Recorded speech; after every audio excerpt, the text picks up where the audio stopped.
ප්‍රශ්නාංක 23 මේ නිබන්ධනයේ ප්‍රශ්නාංක 23. හරි. ප්‍රශ්නාංක 23 ඒකේ කියන්නේ පහත දැක්වෙන විද්‍යාවන් අයත් වන්නේ ස්වභාවික විද්‍යාව යටතටද සමාජීය විද්‍යාවන් යටතටද යන්න දක්වන්න කියලා තියෙනවා. ප්‍රශ්නාංක 23 අහනවා ස්වභාවික විද්‍යාවටද අයිති වෙන්නේ සමාජීය විද්‍යාවටද කියලා. හරි. දේශපාලන විද්‍යාව මොන විද්‍යාවක්ද? මේක සමාජීය විද්‍යාවක්. සමාජීය විද්‍යාවක්. සමාජීය විද්‍යාවක. මානව විද්‍යාව ස්වභාවික විද්‍යාවද සමාජීය විද්‍යාවද? මානව විද්‍යාව කියන්නේ සමාජීය විද්‍යාවක්. සමාජීය විද්‍යාවක්. සමාජීය විද්‍යාවක්. මානව විද්‍යාව කියන්නේ සමාජීය විද්‍යාවක්. මනෝ විද්‍යාව කියන්නේ මොන විද්‍යාවද? මනෝ විද්‍යාව කියලා කියන්නේ සමාජීය විද්‍යාව. සමාජීය විද්‍යාව. සමාජීය විද්‍යාව. ආර්ථික විද්‍යාව කියන්නේ මොන විද්‍යාවද? ආර්ථික විද්‍යාව. ආර්ථික විද්‍යාව. ආර්ථික විද්‍යාව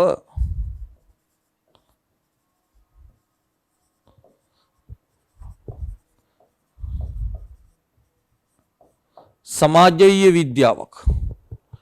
ඊළඟ රසායනික විද්‍යාව කියන්නේ මොන විද්‍යාවද? රසායනික විද්‍යාව කියන්නේ ස්වභාවික විද්‍යාවක්. ඊළඟට භෞතික විද්‍යාව කියන්නේ මොන විද්‍යාවක්ද? භෞතික විද්‍යාව. ස්වභාවික විද්‍යාවක්. ස්වභාවික විද්‍යාවක්. ජීව විද්‍යාව. ජීව විද්‍යාව කියලා කියන්නේ ස්වභාවික විද්‍යාව. ස්වභාවික විද්‍යාව.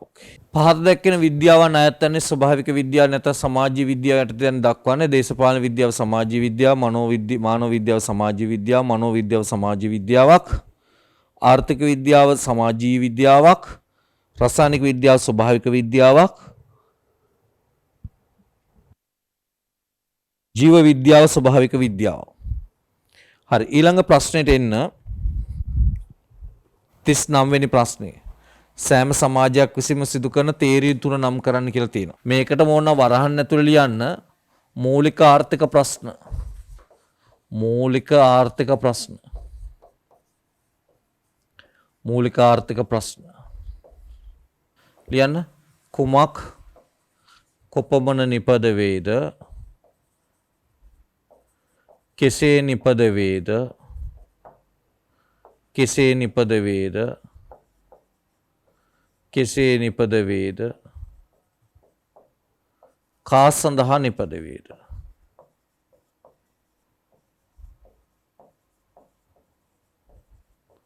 කුමක් කොපමණ නිපද වේද? කෙසේ නිපද වේද? කා සඳහා නිපද වේද? මේ පාස් පේපර්ස් පොතේ ඔයාලට පේනවද බලන්න. මෙතෙන්ද තියෙන 2020 ඉඳලා ප්‍රශ්න.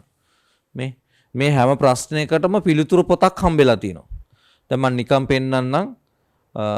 මේ 2019 පාස් පේපරේ පළවෙනි ප්‍රශ්නේ මේ බලන්න ඒකේ උත්තර පොත හම්බෙලා තියෙනවා. මේ 2019 ගියා. මේ 2019 ප්‍රශ්නාංක 1ට පිළිතුරු අංක 2. එතකොට ප්‍රශ්නාංක 1 මොකද්ද තියෙන්නේ? මේ තියෙන්නේ එක්ක කුටුම්බකයන්ගේ ආයතන තීරණ පිළිබඳව අධ්‍යයන කරන ආර්ථික විද්‍යාව විශේෂ ශාස්ත්‍රය වෙන උත්තරේ 2නේ. ඒක මෙන්න ආන්සර් සීට් එක හම්බෙලා තියෙනවා පිළිතුරු අංක 2. ඉකොන් එකේ ප්‍රධාන නිබන්ධනයට යන. හරි. අපි ප්‍රධාන නිබන්ධනේ ආවස්තික පිරිවැය කියන තැනින් නතර කරේ. හරි. අපි දැන් ඊළඟ කොටසට යමු. නිෂ්පාදන සම්පත්. මේන් ටියුට් එකට යන නිෂ්පාදන සම්පත් කියන එක තියෙනවා.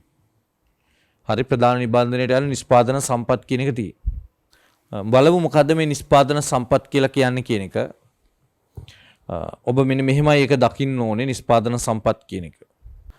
නිෂ්පාදන සම්පත් මේ කියන්නේ ආර්ථිකයක මිනිස් වමනාවන් තෘප්තිමත් කිරීම සඳහා අවශ්‍ය භාණ්ඩ හා සේවා නිපදීමට යොදා ගන්නා දෑ නිෂ්පාදන සම්පත් ලෙස සැලකේ. ඒතකොට නිෂ්පාදන සම්පත් කියන්නේ අපි භාණ්ඩයක් හෝ සේවාවක් නිපදවන්න යොදා ගන්න දෑවලට තමයි නිෂ්පාදන සම්පත් කියලා කියන්නේ. නිෂ්පාදන සම්පත් කොටස් දෙකකට වර්ග කරනවා. එකක් ආර්ථික සම්පත්, අනිත් එක ආර්ථික නොවන සම්පත්. तो निष्पादन संपत् कोटस දෙකකට වර්ග ආර්ථික සම්පත් ආර්ථික නොවන සම්පත්. හරි. එහෙනම් මතක තියාගන්න නිෂ්පාදන සම්පත් කියන එක අදහස මොකද? ආර්ථිකයක මිනිස් උවමනාවන් තෘප්තිමත් කිරීමට අවශ්‍ය භාණ්ඩ හා සේවා නිෂ්පාදනයට යොදා ගන්න දෑ නිෂ්පාදන සම්පත් වෙනවා. නිෂ්පාදන සම්පත් කොටස් දෙකකට වර්ග වෙනවා. ආර්ථික සම්පත් හා ආර්ථික නොවන සම්පත්. දැන් අපි බලමු ওই කතාව මෙන්න මෙහෙම. දැන් අපි භාණ්ඩයක් ගමු මෙන්න මෙහෙම ඇඟලුමක්. අපි ඇඟලුමක් ගමු. හරි. හරි. මේ භාණ්ඩයක් ඇඟලුමක්. අපි හිතමු මේ ඇඟලුම හදන්න ඕන දේවල්. හරි. ඇඟලුමක් කියලා කියන්නේ ඇඳුමක්. හරි. මේ ඇඳුම හදන්න ඕන දේවල් මොනවාද? කියන්න බලන්න මේ ඇඳුම හදන්න ඕන දේවල්. මේ ඇඟලුම නිපදවන්න ඕන දේවල්. මේකට අවශ්‍ය රෙදි.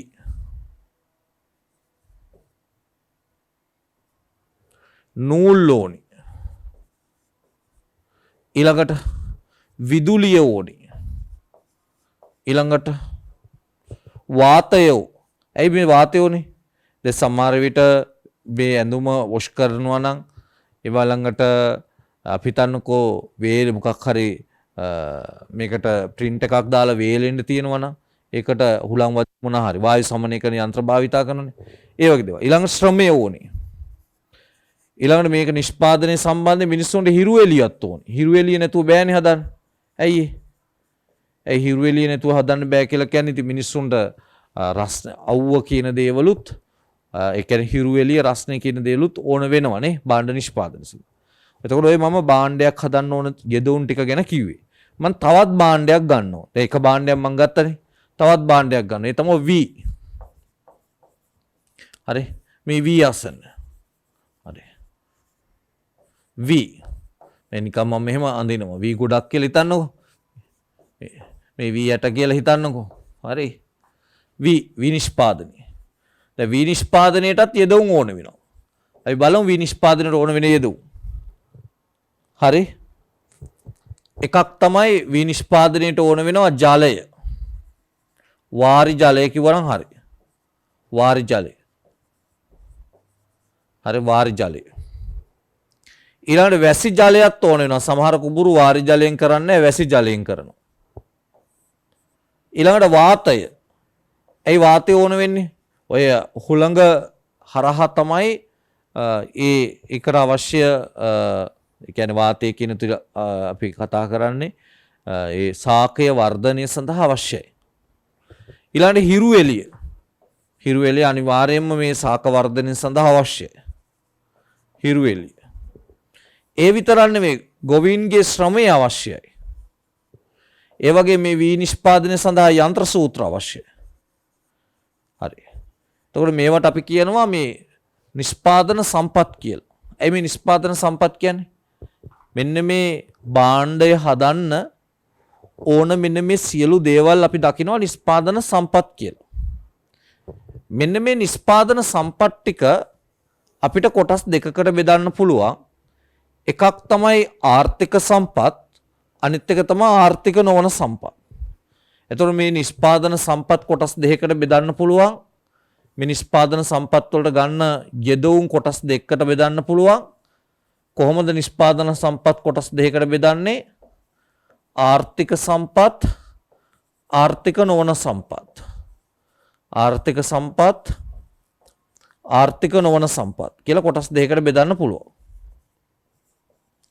එතකොට මතක තියාගන්න මේ භාණ්ඩයක් හෝ සේවාවක් නිපදවන්න මේ ගන්න යෙදවුම් අපිට කොටස් දෙකකට බෙදන්න පුළුවන් ආර්ථික සම්පත් හා ආර්ථික නොවන සම්පත් කියලා.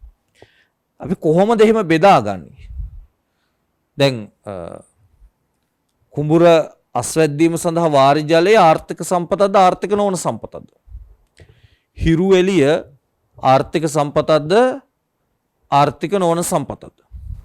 දැන් ඔබ දන්නවද දැන් අද වෙනකොට මේ විනිෂ්පාදනය සම්බන්ධයෙන් ලොකු ප්‍රශ්නාර්ථයක් පැනලා නැගිලා තියෙනවනේ කෘමිනාශක.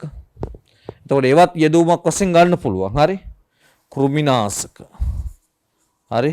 ඊළඟට පොහොර. මේ ඔක්කොම යෙදවුම් වශයෙන් ගන්න පුළුවන්. හරි? ඒ නිසා මේ කෘමිනාශක පොහොර වගේ යෙදවුම් ගත්තම ඒවා එච්චර මේ පරිසරයට හොඳ දේවල් නෙවෙයි. හරි මම ඒක පොඩි මතක් කිරීමක් කරේ. එතකොට මේ එන්න මේ යෙදවුම් සියල්ල අපි ආර්ථික සම්පත් හා ආර්ථික නොවන සම්පත් ලෙස වර්ග කරනවා. අපි කොහොමද එහෙම වර්ග කරන්නේ? අපි පොහොර ආර්ථික සම්පතකට දාන්නේ ආර්ථික නොවන සම්පතකටද? අපි කෘමිනාශක ආර්ථික සම්පතකට දාන්නේ ආර්ථික නොවන සම්පතකටද? අපි යන්ත්‍ර සූත්‍ර දාන්නේ ආර්ථික සම්පතකටද ආර්ථික නොවන සම්පතකටද? අපි ඒක හොයා ගන්න ඕන. අපි ඒක තේරුම් ගන්න ඕන. කොහොමද ඒක වර්ග කරගන්නේ? ඒක තමයි අපි ඊළඟට ඉගෙන ගන්න හදන්නේ.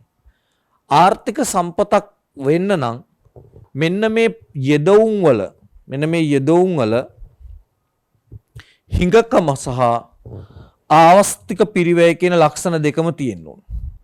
එතකොට ඒවා අපිට ආර්ථික සම්පත් ලෙස ගන්න පුළුවන්. හිඟකමයි ආවස්තික පිරිවැය මේ දෙක තියෙනවා නම් අපි ඒවට දකිනවා ආර්ථික සම්පත් කියලා. දැන් පොහොර කියන්නේ පොහොරවල හිඟකමක් තියෙනවා. ඒක නිසානේ ටීවී වල මිනිස්සු කෑ ගහලා කියන්නේ පොහොර නැහැ කියලා. මිනිසාගේ කැමැත්තට ප්‍රමාණවත් පරිදි නිෂ්පාදනය නැහැ. ඒ කියන්නේ ආසාව, ඒවත් උවමනාවන්ට සාපේක්ෂව සම්පත් නැහැ. ඒ කියන්නේ හිඟකම. පොහොර මිනිස්සුන මදි හිඟකම. ආවස්තික පිරිවැය. ඒ හිඟකම නිසාම තෙන්න ඒක මිලදී ගන්න යනකොට යම් කැපකිරීමක් කරන්න. අන්න පොහොර ආර්ථික සම්පතක්. කෘමිනාශක ආර්ථික සම්පතක්. හරි. යන්ත්‍ර සූත්‍ර ආර්ථික සම්පතක්. ශ්‍රමය ආර්ථික සම්පතක්. හරි. හිරු එළිය අන්න ප්‍රශ්නාර්ථයක් තියෙනවා. හිරු එළිය ආර්ථික නොවන සම්පතක්. මං කොහොමද හිරු එළිය ආර්ථික නොවන සම්පතක් කිව්වේ? හරි. ආර්ථික නොවන සම්පතක් කියලා කිව්වේ ඒකේ හිඟකමකුත් නැහැ. හිඟකමක් නැත. අනිත් එක තමයි ආවස්තික පිරිවැයකුත් නැහැ. ඒ හිඟකමක් හා ආවස්තික පිරිවැයක් නැත්තම් අපි ඒක දකිනවා ආර්ථික නොවන සම්පත් කියලා. හිඟකමක් හා ආවස්තික පිරිවැයක් නැත්තම් ඒක අපි දකිනවා ආර්ථික නොවන සම්පත්. හිඟකමක් හා ආවස්තික පිරිවැයක් තියෙනවා නම් ඒක අපි දකිනවා ආර්ථික සම්පත් කියලා. ආර්ථික සම්පත් හා ආර්ථික නොවන සම්පත් ලෙස අපි ওই විදිහට වර්ග කරගන්නවා.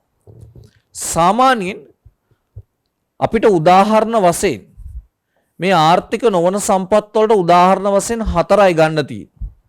යෙදවුම් 4යි. එකක් තමයි හිරු එළිය. තේන්න. ඒක මතක තියාගන්න. අතර මේකට අපිට ගන්න තියෙනවා එකක් හිරු එළිය. අනිත් එක වැසි ජලය. අනික සඳ එළිය. අනික වාතය. ඔය 4 තමයි අපිට ආර්ථික නොවන සම්පත් වලට උදාහරණ වශයෙන් ගන්න තියෙන්නේ. ඉතින් ඔය 4 හැර අනිත් ඔක්කොම අපි තර්ක කරත් නැතත් ආර්ථික සම්පත් කොටසට යයිති වෙනවා. තේන්න. මේ 4 අපි ආර්ථික නොවන සම්පත් ලෙස සාමාන්‍යයෙන් දකිනවා. හැබැයි මේවත් අපිට පුළුවන් ඕනනම් ආවස්තික පිරිවැයක් දරලා තේන ආර්ථික නොවන සම්පත් ආර්ථික සම්පත් බවට පත් කරගන්න අවස්ථා තියෙනවා. නැත්නම් ආර්ථික සම්පතක් වෙන අවස්ථා තියෙනවා. හරි ඒවා අපි තව ඉදිරි මාතෘකාවකදී කතා කරමු. නමුත් ආර්ථික නොවන සම්පතකට උදාහරණ මොනවද කිව්වොත් මේ 4 තියෙන්නේ. එහෙනම් දැන් ඔබ කියන්න බලන්න මේ විනිෂ්පාදනයේ මම මේ අහන දේවල් ආර්ථික සම්පත්ද ආර්ථික නොවන සම්පත්ද කියලා. මේ 4 විතරයි ආර්ථික නොවන සම්පත් වල තියෙන්නේ. ඉතුරු ඔක්කොම ආර්ථික සම්පත් වලට අයිති වෙනවා. හරිම සරලයි කතාව. ආර්ථික නොවන සම්පතකට පස ගන්න නැද්ද? පස කියලා කියන්නේ භූමිය නේද? භූමිය. දැන් මට කියන්න බලන්න ඔය නුගේගොඩ පැත්තේ මේ පර්ච් එකක් කීයක් විතර වෙනවද කියලා? නුගේගොඩ පැත්තේ පර්ච් එකක් ලක්ෂ 15ක් විතර වෙනවා. ඒක ආර්ථික සම්පතක් වෙලා ආර්ථික නොවන සම්පතක් නෙවෙයි. භූමිය කියන්නේ මිනිසුන්ගේ කැමැත්ත ආසාව මත ඒ කියන තරම් ප්‍රමාණවත් පරිදි නේ. දැන් ඒ කියන්නේ දැන් අපි දන්නවා රටේ රක්ෂිත වෙනම වර්ග කරලා තියෙනවා. දැන් කොහෙවත් වාතය නුගේගොඩ වාතය මිලක් ගෙවලා ගන්න ඕනේ නැහැ.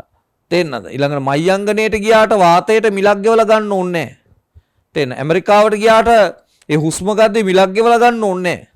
හැබැයි ඉඩම් කෑල්ලක් කොහෙන් හරි අපේ පාවිච්චියට ගන්න අපි මිලක් ගෙවලා පිරිවැයක් දරලා ගන්නවා. ඒ නිසා පස කියන එක ගන්න බෑ. පස කියන්නේ භූමිය කියන එක. හරි. ඊළඟට වැසි ජලය. වැසි ජලය ආර්ථික නොවන සම්පත. වාරි ජලය කියන්නේ අපි ඇල මාර්ගයක් කපලා ඒ ඇල මාර්ග දිගේ අරන් එන වතුර ටික. ඒකට පිරිවැයක් දරලා තියෙනවා. ඒක නිසා ආර්ථික සම්පතක්. හැබැයි අර උඩින් වැටෙන වැසි ජලය ආර්ථික නොවන සම්පතක්. හරි. මේක ආර්ථික නොවන සම්පතක්. මේ දෙකම හරි. වාතය ආර්ථික නොවන සම්පතක්. හිරු එළිය ආර්ථික නොවන එකක්. ශ්‍රමය ආර්ථික සම්පතක්. යන්ත්‍ර සූත්‍ර ආර්ථික සම්පතක්. කෘමිනාශක ආර්ථික සම්පතක්. පොහොර ආර්ථික සම්පතක්. එහෙනම් ඔන්න ඔය විදිහට තමයි භාණ්ඩයක් හදන්න ගන්න යෙදුම් අපිට පුළුවන් වර්ග කරගන්න. ඕනම සම්පතක් ආර්ථිකද ආර්ථික නොවනද කියලා අපිට කියන්න පුළුවන් වෙන්න ඕන. ඒතර අපිට පොඩි කෙටි ක්‍රමයක් අපි හිතනවා මෙහෙමයි. හිඟකමක් තියෙනවා, දාවස්තික පිළිවෙත් තියෙනවද කියලා ඔයක කියා හොයා ඉන්නට වඩා ඊට වඩා හරි ලේසි කතාවක් තියෙනවා. මෙන්න මේ හතර ආර්ථික නොවන සම්පත් ලෙස ගන්න පුළුවන්. හැබැයි මේවා ආර්ථික සම්පත් වෙන අවස්ථා තියෙනවා. ඒකත් හොඳට මතක තියාගන්න. ඒක අපි ඉදිරි මාතෘකාවක් යටතේ කතා කරනවා. දැන් අපි මෙතනදී හුස්ම ගන්නවා. දැන් ඔයත් හුස්ම ගන්නවා. අපේ මේ අවට වාතය තියෙනවා. මේවා ආර්ථික නොවන සම්පත්. ඕන තරම් අසීමිතව අපිට හුස්ම ගන්න වාතය තියෙනවා. හැබැයි කොරෝනා හැදිලා හොස්පිටල් එකේ ඇඳේ ඉන්න ඒ රෝගියා හුස්ම ගන්න ඒ ඔක්සිජන් ටැංකි වල තියෙන වාතය ආර්ථික සම්පතක්. ඒක ආර්ථික නොවන වෙන්නේ. හරි. එතන තියෙන වාතය ආර්ථික සම්පතක්. මොකද ඒ ඔක්සිජන් ටැංකි ඇතුළට ඒ වාතය ඇතුළත් කිරීම සඳහා පිරිවැයක් දරලා තියෙනවා. අන්න ආර්ථික සම්පතක් වෙලා තියෙනවා. අන්න ඒක හොඳට මතක තියාගන්න. ආර්ථික සම්පත් වල අදහස තමයි සැපයුමේ සීමා සහිත, ඒ කියන්නේ හරි සරලව කිව්වොත් හිඟකමක් තියෙන නිෂ්පාදන සාධක ආර්ථික සම්පතක් වෙනවා. ඒ කියන්නේ මිනිස්සුන් සැපයුමේ සීමා සහිතයි කියලා කියන්නේ අපි හිතන තරම් අපිට නෑ. අපි ආස කරන තරම් නෑ. ඒකයි. ඒ කියන්නේ අපේ උවමනාවන්ට සාපේක්ෂව ප්‍රමාණවත් නෑ. ඒක අපි ආර්ථික සම්පත් ලෙස දකිනවා.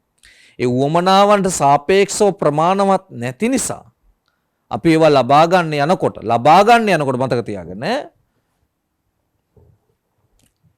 ආවස්තික පිරිවැයක් හටගනි. ඒ කියන්නේ සරලව කිව්වොත් එම සම්පත් උපයෝජනයේ සම්බන්ධයෙන් ආවස්තික පිරිවැයක් හටගන්න.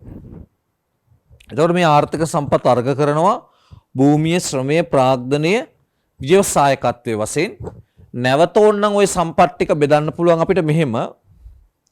දේපල සම්පත් හා මානව සම්පත් මේ හතරම. දේපල සම්පත් වලට අයිති වෙන්නේ ස්වභාවික සම්පත් හා ප්‍රාග්ධනය. දැන් ස්වභාවික සම්පත් භූමියට කියනවා ස්වභාවික සම්පත්. දැන් මේ ස්වභාවික සම්පත් කිව්වම සමහර කට්ටිය උගන්වනවා මේවට මේ වාතය, හිරු එළිය පටපල් වැරදි සම්පූර්ණ වැරදි. මෙතන මේ භූමිය කියන එක හිඟකමයි ආවස්තික පිරිවැයයි තියෙන්නේ.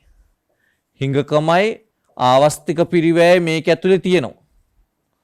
එතකොට මේකේ මේ ස්වභාවික සම්පත් කිව්වට මේ ස්වභාවික සම්පත් හිඟකමක් හා ආවස්තික පිරිවැයක් තියෙන ස්වභාවික සම්පත් වෙන්න ඕන.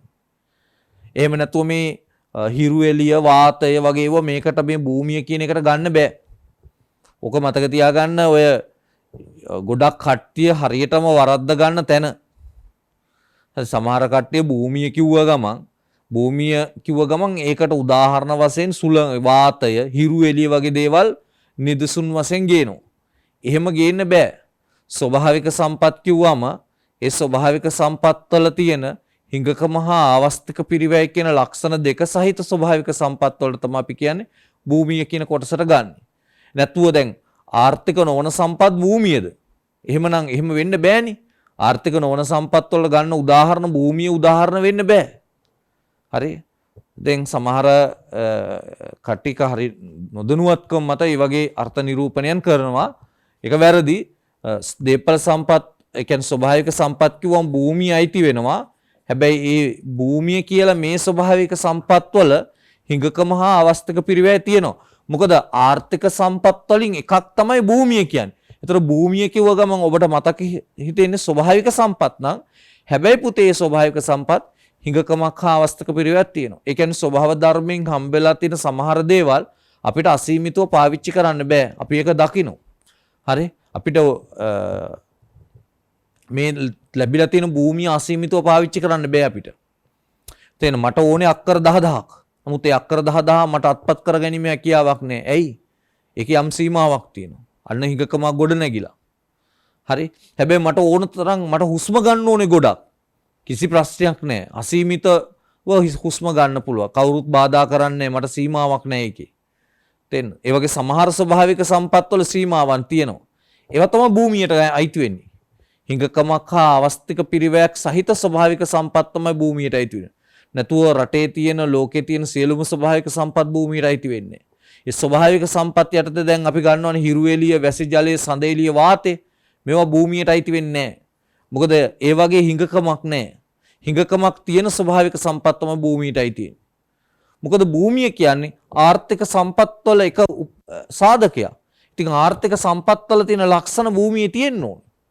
නමුත් හිරු එළියේ ආර්ථික සම්පතක තියෙන ලක්ෂණ නැහැ. හිරු එළියේ කවදාවත් හිඟකමක් නැහැ, අවස්ථක පිරිවැයක් නැහැ.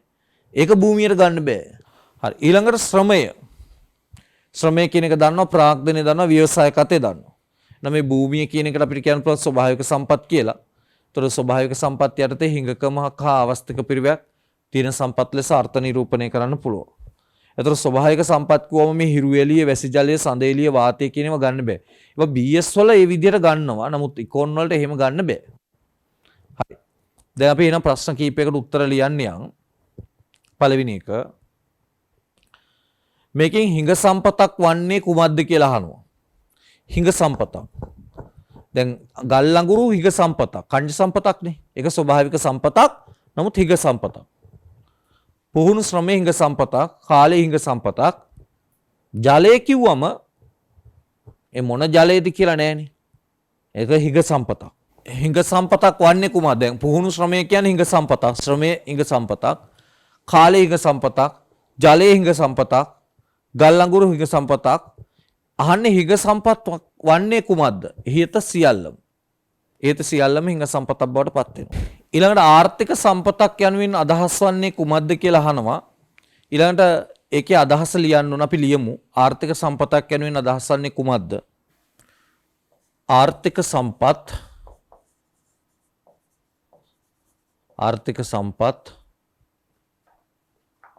භූමිය, ශ්‍රමය, ප්‍රාග්ධනය හා ව්‍යවසායකත්වයේ වශයෙන්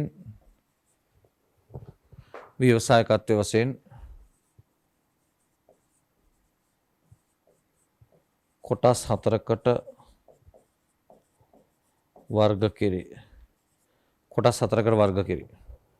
එතකොට ආර්ථික සම්පත් භූමිය, ශ්‍රමය, ප්‍රාග්ධන, ව්‍යවසායකත්වයේ වශයෙන් කොටස් හතරකට වර්ග කෙරේ. ඔන්න ඔහොම තමයි ආර්ථික සම්පතක් කියන්නේ මොකද්ද? ඒවා වර්ග කෙරෙන්නේ කොහොමද? හරි. 2005 උසස් පෙළ. හරි. ඊළඟට 43 ප්‍රශ්නෙට අපි යනවා. 43. ආර්ථික සම්පත් ඔබ නිර්වචනය කරන්නේ කෙසේද? ඔබ ඒවා වර්ගීකරණය කරු ලබන්නේ කෙසේද කියලා අහලා තියෙනවා. නිර්වචනය කරන්නේ කොහොමද? ඒක වර්ගීකරණය කරන්නේ කොහොමද? නැවත අපි ලියමු. ආර්ථික සම්පතක් කියන්නේ මොකක්ද? ඒවා වර්ග කරන විදිය. ආර්ථික සම්පතක් යනෝ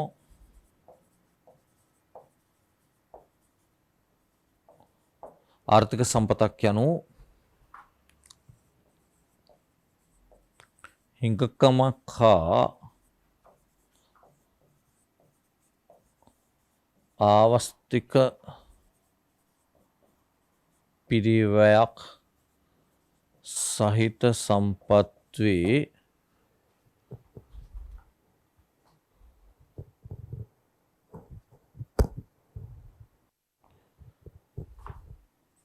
එම ආර්ථික සම්පත්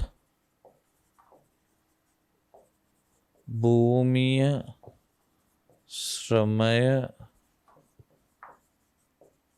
ප්‍රාග්ධනය හා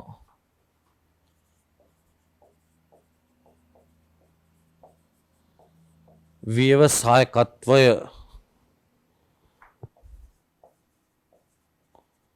වශයෙන් කොටස් හතරකට වර්ග කෙරේ. ඊළඟ 2016 උසස් පෙළ අහනවා ආර්ථික සම්පත් හතර කවරේද එක් එක් ප්‍රභේදනය සඳහා නිදසුනක් දෙන්න. දැන් එක් එක් ප්‍රභේදය සඳහා නිදසුන බැගින් දක්වන්න කිව්වම දැන් ව්‍යවසායකත්වයේ කිව්ව ගමන් කට්ටිය ලියනවා අයිතිකරු කියලා. වැරදි. ව්‍යවසායකත්වය කියන්නේ අයිතිකරු නෙවෙයි. ව්‍යවසායකත්වයේ කිව්වම ඒ සාධකයේ ලක්ෂණ ටිකක් තියෙනවා. ඒක එකතු වෙන්න ඕන. තේන අනිත් එක දැන් මේ නිදසුන් ලියන්න කිව්ව ගම කට්ටිය මොකද කරන්නේ හිතේවා ලියනවා. එහෙම ලියන්න බෑ.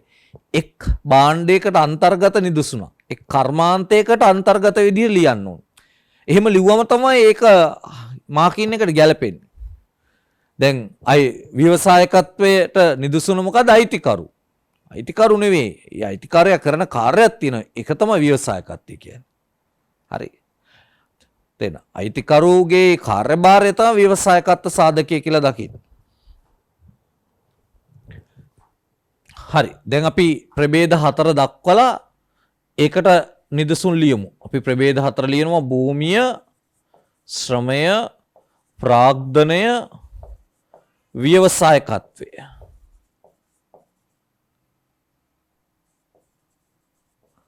හරි. හරි. දැන් අපි නිදසුන් දක්වමු. එකම කර්මාන්තයක් පදනම් කොටගෙන මේ නිදසුන් දක්වන්න ඕනේ.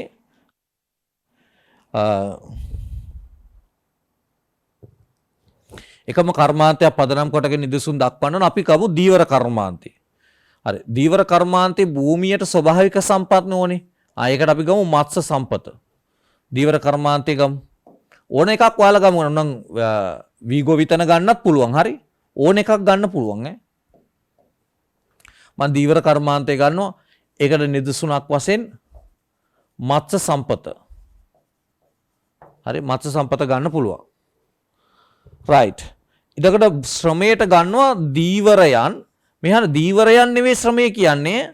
දීවරයන් මසුන් අල්ලන පැය ගණන. ඔන්න ඕක තමයි වරද්ද ගන්න තැන. දීවරයන් කියලා ලියලා එනවා. දීවරයන් වෙන්නේ නැහැ ශ්‍රමය වෙන්නේ. දීවරයන් කියන්නේ නමන්නේ දීවරයන් වැඩ කරන පැය ගණන තමයි ශ්‍රමය වෙන්නේ. හරි. ප්‍රාග්ධනේ අර බෝට්ටු ඒ කියන්නේ යන්ත්‍ර සූත්‍ර ටික. බෝට්ටු කමා දැල් ආම්පන්න. දැන් බලන්න හරියටම ඉගෙන ගන්න විෂය දැල් ආම්පන්න. දැල් ඇතුළු ව්‍යාපාරික ස්ථානයේ භූමියට ගන්න පුළුවන්. ව්‍යවසායකත්වයේ නම්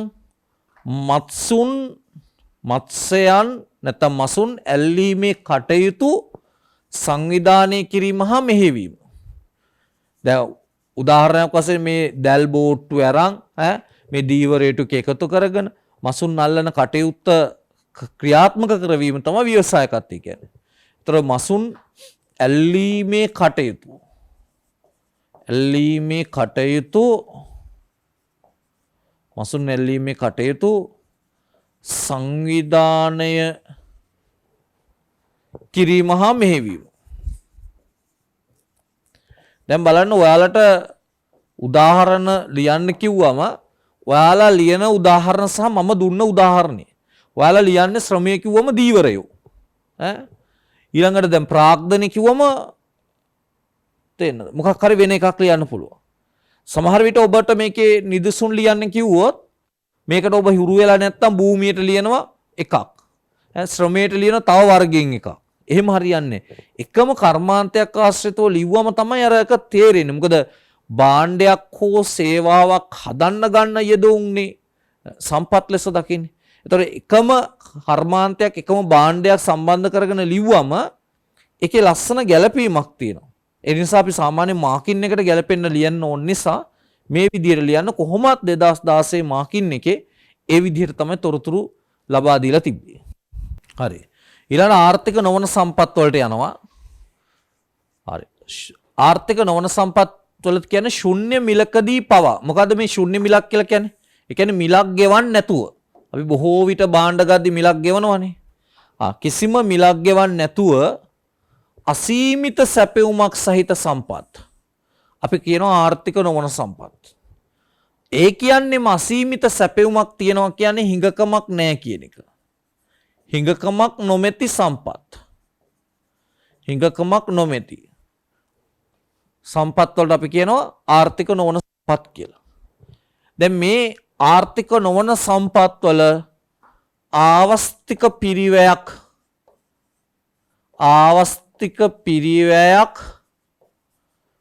දෙන්න දක්නට නැහැ. ආවස්තික පිරිවැයක් දක්නට නොලැබෙනවා. මේ ආර්ථික නොවන සම්පත් වල ආවස්තික පිරිවැයක් දක්නට නොලැබෙනවා. හිරුවෙලිය වාතය, වැසි ජලය, සඳ එළිය. ඒව ගන්න පුළුවන්. හරි. හයිලයිට් කරගන්න මොකද ආර්ථික විද්‍යා අර්ථකථනයට අනුව ආර්ථික සම්පතක් අදහසක් ගන්න බලන්න. 45ට උත්තරේ ආර්ථික සම්පතක් කියන්නේ මොකද්ද? මේක මේ නිර්මාණශීලී ප්‍රශ්නයක් ඈ. ඊළඟ ආර්ථිකයේ සතු නිෂ්පාදන සම්පත්, දේපල සම්පත් හා මානව සම්පත් ලෙස නිවැරදිව පිළිවෙලින් නිරූපණය කරන්න. දේපල සම්පත් මානව සම්පත් ලෙස බෙදන්නේ කොහොමද කියලා. එතකොට අපි ගත්තොත් භූමියයි ප්‍රාග්ධනයයි දේපල සම්පත්. මේ ස්වභාවික සම්පත් හා ප්‍රාග්ධන භාණ්ඩ දේපල සම්පත්. මේ එතකොට මේ භූමියට තමයි ස්වභාවික සම්පත් කියන්නේ. එතකොට ස්වභාවික සම්පත් කියව ගම මේකට හිරු එළිය, වැසි ජලය, සඳ එළිය වගේ වන්න දාන්න එපා. වැරදි. මේකට දාන්නේ හිඟකමක් තියෙන ස්වභාවික සම්පත් ටික දාන්න භූමියට. හරි. උත්තර 1. නිවැරදි පිළිතුරු උත්තර 1. ඊළඟ එක අපි එනවා ප්‍රතිස්ථාපනය කළ හැකි සම්පත් හා ප්‍රතිස්ථාපනය කළ නොහැකි සම්පත් කියන කොටස ඉගෙන ගන්න. ප්‍රතිස්ථාපනය කළ හැකි සම්පත් හා ප්‍රතිස්ථාපනය කළ නොහැකි සම්පත් කියන කොටස ඉගෙන ගන්න එනවා. හරි. ඒ කියන්නේ මේ ස්වභාවික සම්පත් තමයි මේ කොටස් දෙකකට බෙදෙන්නේ. හරි. අපි ඒ ගැනට කතා කරන්න පෙර අපි යමු පාස් පේපර්ස් පොතට. 2019 උසස් පෙළ මේ 2019 උසස් පෙළ පාස් පේපර්ස් පොතේ 2019 උසස් පෙළ ප්‍රශ්නාංක 3 2019 උසස් පෙළ ප්‍රශ්නාංක 3 අපි කරමු. ආර්ථික සම්පත් නිර්වචනය කර ඒවා වර්ග කොට දක්වන්න. කොහොමද මේකට උත්තර ලියන්න ඕනේ? මේකට උත්තර ලියද්දි කියන්න ඕනේ හිගකමක් හා ආවස්තික පිරිවැය සහිත සම්පත් ආර්ථික සම්පත් වෙනවා. ඒවා භූමිය, ශ්‍රමය, ප්‍රාග්ධනය, ව්‍යවසායකත්ව වශයෙන් කොටස් 4කට වර්ග කරනවා කියලා වගේ උත්තරේ වෙන්න ඕනේ. රයිට්. එතකොට අද ඉකෝන් ක්ලාස් එකේ වැඩ ටික අපි අවසන් කරා. නිෂ්පාදන සම්පත්, ආර්ථික සම්පත්, ආර්ථික නොවන සම්පත් දක්වා කරා. හරි. එහෙනම් අදට අදාළ වැඩ ටික අවසන්. එහෙනම් සියලු දෙනාටම අයබෝවන්. ලංකාවට online econ and accounting Chandana Bandara commercetotor.lk වෙත පිවිස අදම ලියාපදිංචි වන්න.